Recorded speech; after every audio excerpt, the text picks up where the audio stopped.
My main problem today is, what am I gonna call the game? Do I call it Phoenix Wright or Ace Attorney? I guess I'll just call it whatever I want.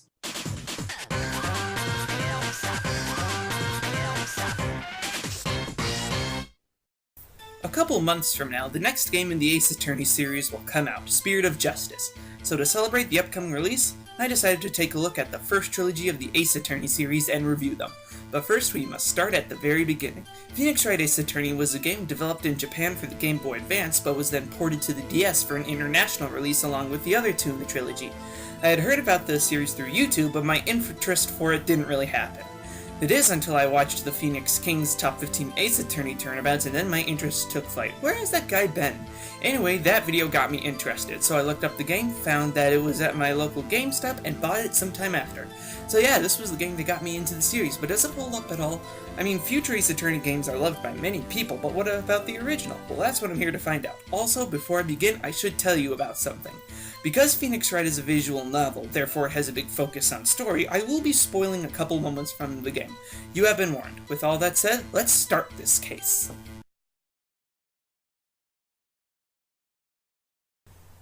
In this game, you play as Phoenix Wright, a newcomer in the defense attorney business tasked with solving murders and defending the innocent. At first, it seems like your mentor, Mia Fey, will be your trusted guide and companion throughout the game, but no, she gets killed off at the beginning of the second case. Hey, I warned you there would be spoilers. So now it's Mia's sister, Maya, acting as your companion. But hey, that doesn't mean Mia's out for the whole game, because Maya can actually channel Mia's spirit through herself, making trial moments that would otherwise seem impossible with Maya a little more clear.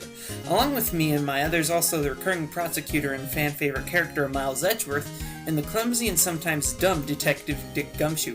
They make for good entertainment and keep the story going. The story in this game may not be the most complicated in the world, but it has enough intrigue and charm to keep it from growing stale. The Phoenix Wright series has always been known for being really funny, and this game sure delivers on it. Just like supporting characters, villains are just as important to this series. The cast of villains of this game is actually pretty weak. I mean, you have awesome and sinister ones like Manfred von Karma and Damon Gant, but then you have totally bland and weak ones like Frank Sod and Mr. Red White of Blue Corp. I get it. Fun fact number 1. The idea for Phoenix Wright was originally about a private detective. In the first level, it would show the detective being arrested and having to defend himself in court as he was assigned a useless lawyer. The idea was scrapped because it didn't have much to do with being a detective. But my favorite part of the story has to be the bonus material they added. I guess when they were porting the game to the DS, they had a lot of extra space on the cartridge, so they took all the extra space and put in an entire new case with new characters and some of the best jokes, intrigue, and dialogue in the whole game.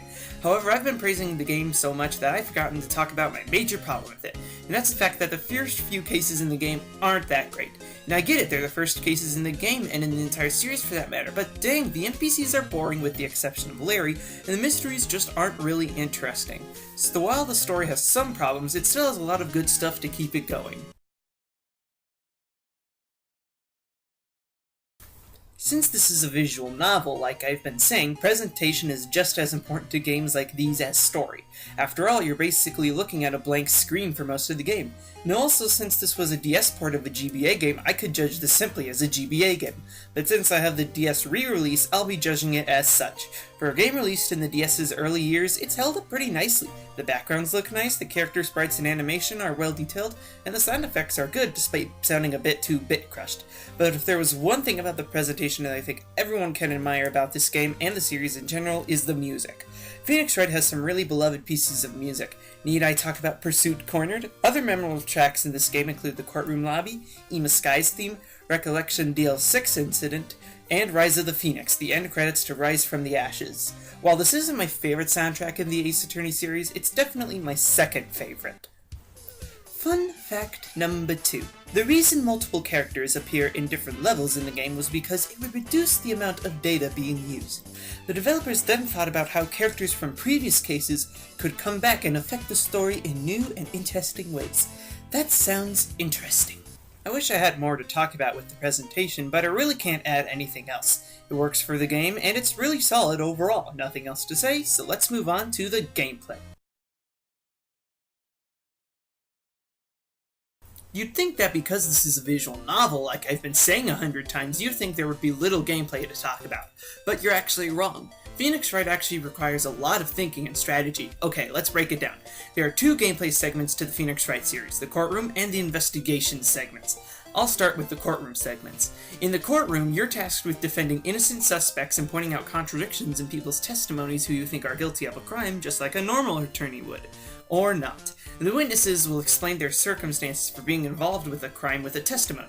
In that testimony, you will find that some of the things that the witness says don't exactly match up with the court record, which is the evidence holder in this series. You could either present evidence that points out what was wrong with their testimony, or press them to get more information out of them.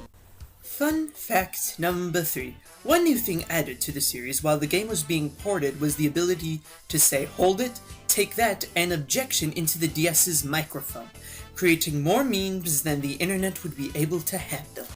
However, sometimes the answer may be unclear and you might get it wrong. Your wrongdoings will be represented by exclamation points in the top right corner. Present the wrong evidence and you'll lose one of these points. Lose all 5 of these points and the defendant will be given a guilty sentence and the game will be over. These segments can be really exciting and intense. Now on to the investigation segments. For Phoenix Wright fans, these segments can be a hit or a miss. Personally, I really like the investigation segments. It can be really fun to find clues and talk to characters from the game, and the fun was enhanced in Rise from the Ashes as you can now dust for fingerprints, watch and control videos, and look at objects in 3D. That all sounds great, but there's one huge problem concerning the gameplay, and that involves both the investigation and trial segments. First, the investigation segments. Sometimes it's not very clear what you're supposed to do and how you're supposed to do it. So sometimes in the investigation segments, you'll find yourself walking around everywhere, presenting everything with everything in hopes something plot-wise might happen. Now in the court segments, it's also not very clear what you're trying to do. Should you keep pressing the witness or present evidence at a certain part of the testimony that contradicts his statements? It's not clear what you're supposed to do, so you may find yourself presenting evidence and pressing the witness until you finally figure out what to do. However, it's even worse in trial because you're at the risk of being penalized. So because you don't know what you're doing sometimes, and because you don't know what you should do sometimes, this game can really drag on. Trust me, the cases are some of the shortest in the series, but the fact that you're wandering around a lot can really make the cases seem incredibly long. Despite that noticeable problem, the gameplay in Phoenix Wright is still solid as it helps define the gameplay of the series as a whole. While Phoenix Wright has a lot of good things in it, like the series-defining gameplay, the killer soundtrack, and awesome mysteries, it hasn't particularly aged well. It can be shown in some of the forgettable villains, the cases that feel way longer than they needed to be, and how all subpar the mysteries feel. Don't get me wrong, I do quite like this game, but since I played the original trilogy after this game, it feels like the first game in the series. You know how some game franchises have first titles that haven't really aged well but help set up the foundation for the series ahead? Yeah, that's this game. Despite all the problems I have with it, I can still respect it as a video game. If you're looking to try out the Ace Attorney series, this would be the game to start with, as it pretty much explains the main mechanics of the series and helps establish the main story. If you're wanting to pick up this game, you could always check out your local game store or check Amazon, as used prices for it are really cheap. Or you could just get the Ace Attorney trilogy on the Nintendo eShop. That last one's probably the best way to go. A 3.8 out of 5. I'm the Pop This Kid, and Spirit of Justice can't come soon enough.